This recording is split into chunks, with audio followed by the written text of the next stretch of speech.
kristietim ir jādara vismaz vienreiz dzīvē, tāpēc, ka iet uz ielām, jā, nedzīvot tikai savu ticību ziņu maza vietuvīte, tur vērt atvērtis un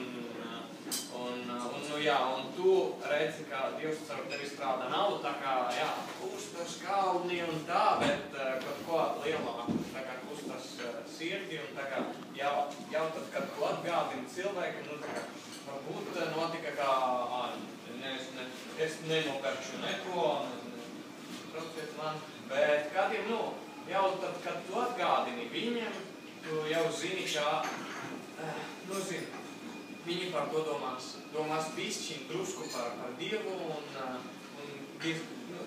kas zina, kas varēs notikt un varbūt mēs ar to mazu palīdzību tagad ir.